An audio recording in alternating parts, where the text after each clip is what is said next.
এই কি ক'লে? প্ৰপাৰ্টি নিদিলে আইনৰ কাষ চাপিব।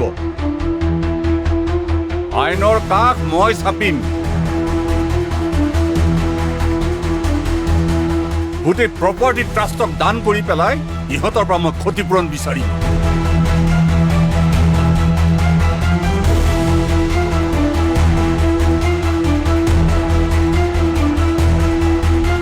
দিব লাগিব ক্ষতিপূৰণ।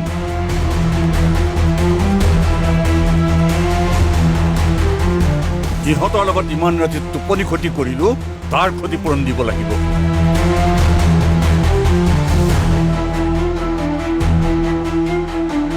জন্মৰ পৰা খোজ কাঢ়িব পৰা হোৱালৈকে ৰাতি নোখোৱাকে থাকিলো। ভাবিছিলো বিচনাৰ পৰা পৰি যাব।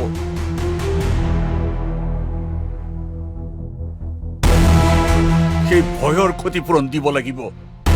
তোমাক পাগল বুলি ক'ব, সেয়া সকলো মাক দেউতাকে নিজৰ সন্তানৰ বাবে কৰে। কিন্তু ইমান দিনে যে তহঁতক সৰুৰ পৰা মই তুলি তালি ডাঙৰ দীঘল কৰিলো, পঢ়া শুনা কৰি মানুহ কৰিলো, তাৰ ক্ষতিপূৰণ তহঁতে মোক দিব লাগিব। ক'ৰ পৰা দিব ইহঁতে?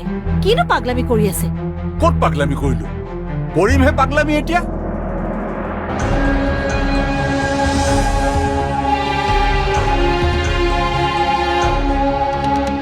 হেল্ল' দত্ত, আপুনি এখন এফিডেভিট বনাওকচোন। মোৰ সৰু ল'ৰা আৰু সৰু ছোৱালীৰ পৰা 2 কোটিকে টকা ক্ষতিপূৰণ বিচাৰিছো বুলি।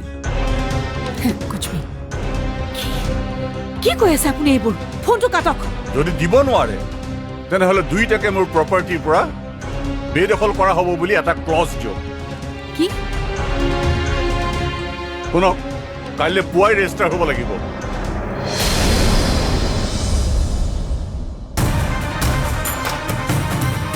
Are you crazy, দেউতা? আজিলৈকে দেউতাৰক দেখিছ, আজিৰ পৰা পাগলক দেখিবি। আজিৰ পৰা পাগলক দেখিবি। যেনেকুৱা কুকুৰ তেনেকুৱা টান।